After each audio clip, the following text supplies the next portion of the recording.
What's the hardest part about directing? It's to try and be open to other ideas, but also to hang on to what the centre, the gut of the film is, and why I wanted to do it, and what I wanted to do it, the original reasons for wanting to do it, because people can be very helpful, and I like people having ideas, but you've got to, if you do that, you've got to be prepared to say, no, I don't want to do that, that's not what I want to do. So that's quite tough, but you've just got to keep the central motion, the central energy of the film in your mind, in your head, and not lose. It's easy to lose track of a film if you're not careful. If you've got actors maybe, or even a cinematographer who's very aggressive with it, you can sometimes get diverted into a place where you shouldn't be going. So this core of the film then, Yeah. do you find that's often quite hard to communicate to the rest of the crew? Well, it's in my own head. It's the rhythm of the film and the journey of the film as much as anything, And I tend to know where I want to be, how I'm going to do the narrative and all that sort of stuff, and what information I should hold back and what information I should put out there. You have to have a big overall picture, especially if you're doing a thriller or something like that. Withholding information can be very dramatic and can also be very irritating if you deliberately don't tell an audience something that completely confuses it. So those kind of decisions, which are in every sort of film, they're kind of tricky, and you never learn how to do it, you just gain experience, so after every film you're better equipped to do the next one. For example, Coal Miner's Daughter was very important to me because it was my first American film, and it gave me a big start in America. I mean, I'd done films in Europe and I'd done a lot of television, but to have your first American film is a big deal. And I just made very solid decisions which I had to fight for, and it was because it was second nature to me, these decisions. That I was going to shoot it in the Appalachian Mountains, I was going to shoot it with a lot of local people, I wasn't going to use a lot of actors, which drove the studio mad and all that kind of stuff. But I really stuck with that because I felt the film will only work, and it could work well, if it was authentic, because Hollywood has a horrific history of making films in the Appalachians. I mean, they've always just patronised the people and dismissed them as beasts of the field, as it were. But I went in it as though I was doing a film in New York or something like that, I wanted to shoot it on the location with the people. So that gut instinct, which is part of my documentary history, my documentary mind, really, as long as I'm making those decisions, those are the important decisions I have to make. And I don't shoot every movie on location, for God's sake. I mean, you can't do Bond on location, you can do a bit of it. But, as long as I keep in my mind what I can do, and also be careful to take on something that you can't do, you could never get anywhere near it. The great films are those that have brilliant performances in them. They don't have to be actors, they could be regular people or whatever, or first-time actors. I just think I've learned a lot about it, but I learned a lot very early on, because I did a lot of television drama, then I went straight into movies. So I've been learning that for a long time. You never stop learning. But that was the thing that I think I've thought more about, the rhythm of a film, how the staging of a film depends on the rhythm of it, the rhythm of each scene, and when I have a script and I work on a script, what should the rhythm of the cutting be? Not necessarily, where this person is going to be in the set or anything like that, but is this a scene that I want to have complete control over, so I'm going to cover it a lot so I can have lots of options. And if I'm worried about a scene, again, I want a lot of options that I can escape from it if necessary. And then again, some scenes you can sort of throw away. Just every scene doesn't have to be the most important thing of the film, and those are scenes that I might do in one shot because it changes the rhythm and because you can do it fairly quickly.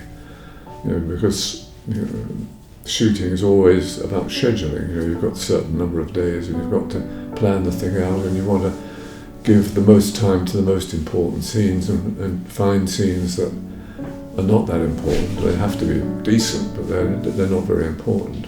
Right. And I guess it's a constant cutting and editing process for yourself, isn't it, with the script and then shooting exactly. and then post-production. And I want to leave myself options, but I don't want to give myself so many options that every scene starts to look the same.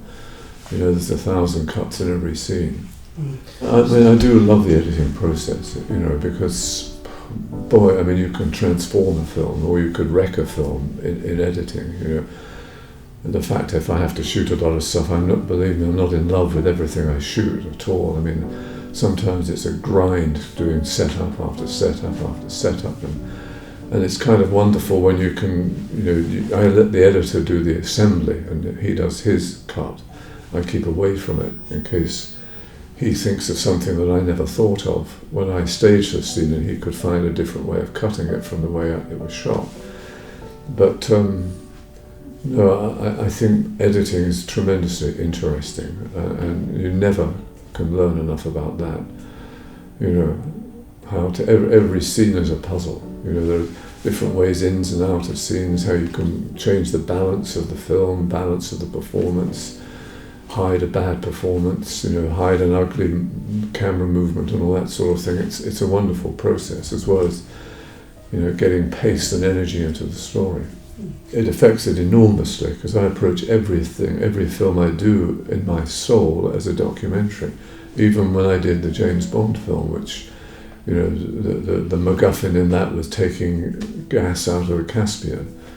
And so I went down there, I insisted we went down there and had a look at how it was all set out and all that. And I shot some of it down there in Azerbaijan, but it gave us ideas for how to create sets and all this sort of stuff. I always prefer to work from the reality. And against that, for example, when I did Gorky Park, one of the first sort of Western films supposedly shot in Russia, but they wouldn't let us in. They let me in to do a bit of research, and then they threw us out, saying crime doesn't happen in Moscow, you can't make this film. But I felt a bit at a loss, because I hadn't seen what the real life of a Russian cop would be like, and I missed that reference. So everything I do is always visually researched, and not necessarily through books, but going to places and meeting people who on whom the story is vaguely based. Can you find yourself getting too attached to the material sometimes? Yeah, I think so, and that's really where the editing process is important, and when also showing it to people, which is always painful, showing people the film. You feel so possessive and nervous about it, but I think you're foolish if you don't show films to people before you finish them, because they can tell you things that you would never see, or they would have a whole new, aspect on something in it that you missed. So, I mean, I'm aware that you do get too close to it, and you don't need necessarily fall in love with it, but you want to preserve it as you did it, and I don't think that's very healthy. As in preserve it, as in because you have an emotional connection to the actual character. And to the way you did it, and you think, I did a very nice job on this scene, and you're quite pleased with yourself, and then so you don't look at it very critically. And sometimes you have to undo things you've liked and done because they don't work in the overall of it. It's the overall. It's not. It's not the pieces. You have to look at the whole movie and see it with an audience, see when the movie drags, and see when it's too fast and all this kind of stuff. And you get so obsessed with it, you can't make those judgments. You can't say this bit's boring or this bit's too fast. You don't have enough objectivity. You need outside, opinions, I think. So is that in one of the last parts of the process, then showing it to people? Yeah, I think I do that with documentaries as well, because they're very difficult to cut, because you don't have a script. You have to have an idea, and you have to have a kind of a shape to it, but you tend to shoot a lot of stuff because you're looking for moments, you're looking for someone to say something that you want them to say. So Cutting documentaries is extremely difficult. The best advice I was given was at the very beginning when I was training at Granada, and they said, make the material on your own, make it yours. I said, bring yourself to the material. Don't be so in awe of it that you think, oh my God, how am I going to do this? Am I capable of doing this? And I mean, I've been out of my depth in many films, not necessarily all the way through the film, but you get stuck in a thing like that. But it's just to try and be honest with yourself about it and try and make it yours and trust your instincts, I suppose, And I've done enough films to know what my instincts are, but I've also done enough films to know if I'm doing something wrong and not being afraid to change it. Well, I've worked with a lot of cinematographers. I'm not particularly obsessive about the photography. I mean, I know what I like and I know what I want, but I don't know how to get it.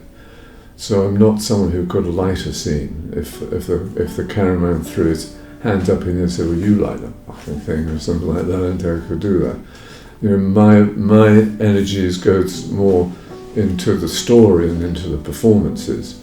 And once I'm on the same page as the cinematographer and vice versa, I tend to leave them to it. Obviously we talk about how to shoot it, how to the camera movements and stuff like that, but in terms of actually setting the light, once we have a good relationship, I let them get on with it.